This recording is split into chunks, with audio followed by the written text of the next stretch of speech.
Mindful sa pores. Inverter ako. Charot lang. Introvert ako. Inverter ako. Semi-inverter. Hello, I'm MJ Magalion. I'm an amateur astrophotographer. And I've been doing astrophotography for 8 years. I remember it vividly kasi during that night din, kasi alam ko sa Batanes, very dark yung sky. Naririnig ko sa astronomy enthusiast tsaka sa astrophotography enthusiast na rin na you can see the Milky Way with your naked eye. Doon ko unang nakita yung Milky Way sa Batanes with my naked eye. Saktong-sakto, lalabas lang ako ng hotel. Kita ko na siya. I mean, visible talaga sa mata ko. Simula nung na-shot ko yung Milky Way sa Batanes, doon na ako nagtuloy-tuloy. Kasi I felt the magic. May spark na nabuo nung first photo ko ng Milky Way. Pinaka naging influence ko is yung Lonely Speck na website. So, lonelyspeck.com website. As in, tambay ako doon. Binabasa ko every vlogs niya. Si Ian Norman yung author tsaka creator ng website na yun. So, siya yung pinaka naging influence ko. Pero photography in general, unang-una si Raymond Cruz tsaka si Chris Magsino. So, silang dalawa yung local influence ko naman for photography. So, mga landscape photographer sila tsaka si Sir Raymond sa fine art photography.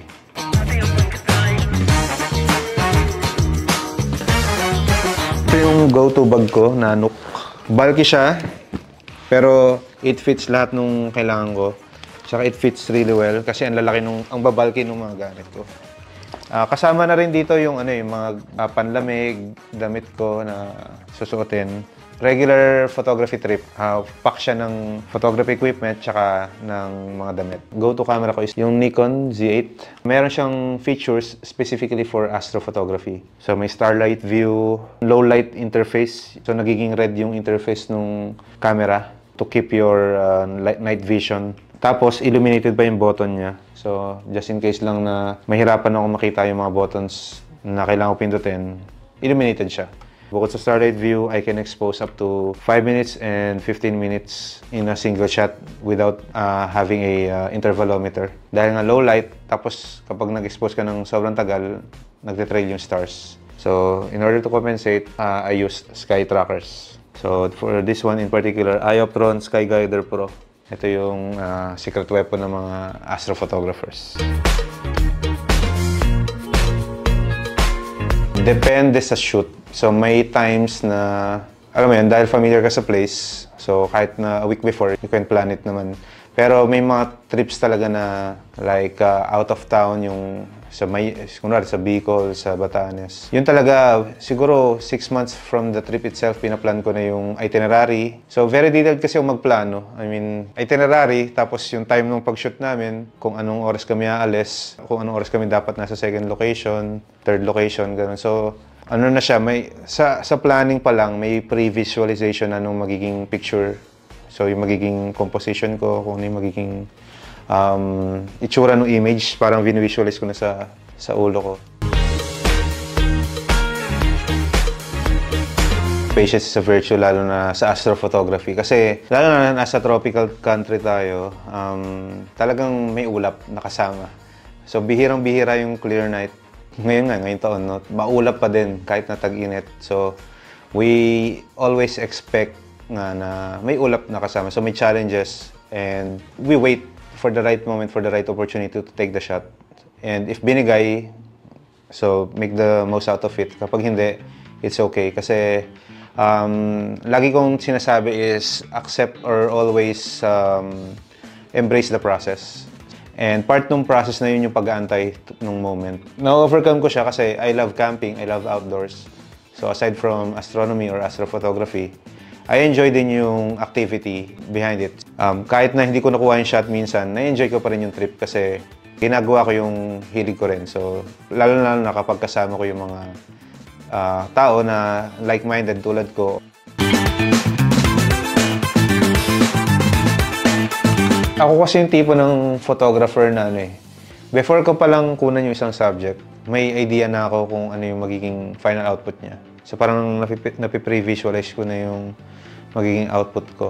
Sa workflow ko sa post-processing, syempre, nagkakatalo yun kagad sa kung ano yung itsura ng raw files. So from the field pa lang, I'll make sure na tama yung settings ko, tama yung exposure ko, so tama yung composition. You know, yung basics pa lang is na-nail mo na. Para during post-processing, mas maikli yung time na nasa harap ka ng computer. Sa astrophotography kasi actually, ang post-processing will take about, depende 2 hours to at least a week. So, depende sa ginagawa mo or depende sa shoot or sa shot na na-envision mo. So, ganun ako. I'll make sure na tama yung raw files ko tapos isasala ko yung mga good raw files. Tapos, doon na papasok yung astrophotography specific steps like photo stacking. Ang photo stacking po is you will capture the same subject, siguro, kunwari Milky Way, you will capture the same subject multiple times using same settings tsaka same camera equipment. Tapos in series. So minsan ako, 20 shots ng Milky Way, pinagpapatong-patong ko. Tapos contrast enhancement. After that, doon papasok yung color. Siguro yung balancing ng lights tsaka ng shadows. So lagi akong ganun yung step. Stacking, contrast enhancement or contrast balancing. Tapos yung color grading. So tintimpla ko yung kulay. And then, lastly, yung saving for social media, saving for printing. So, doon papasok yung 4 critical steps na yun.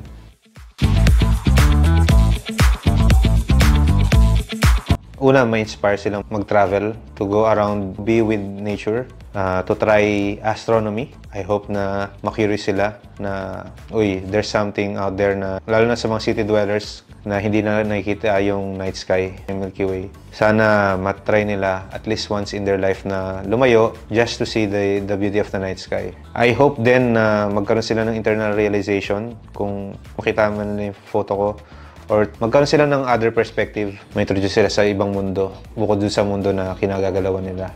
Kasi ano yun, alam mo yun, very powerful na i-separate mo yung sarili mo sa situation mo ngayon.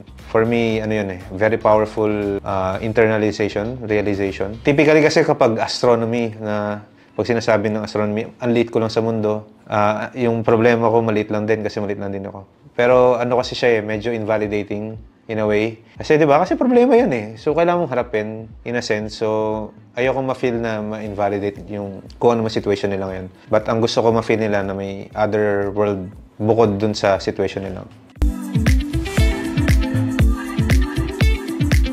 From time to time, nakaka-receive ako ng messages na talaga from time to time talang yung work ko daw nagre-resonate sa kanya. Yun yung pinaka-rewarding for me na nagiging feedback. Dahil nga daw doon sa nakita niya yung image ko.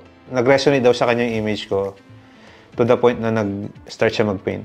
So for me, ano yun kinalibutan ako nun kasi wow. Parang binigyan ko siya ng other perspective na or other things na or realization na may other may pwede ka pang pagkabalance sa life mo bukod dun sa kung ano man situation mo ngayon.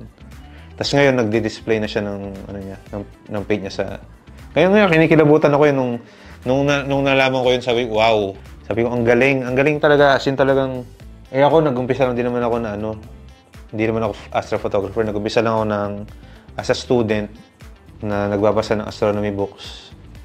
So, yung books na yun, siya may author. So, siya yung nagsilbing spark sa akin. Tapos, sana magsilbing spark din ako sa next generation. Yan pala. Thank you.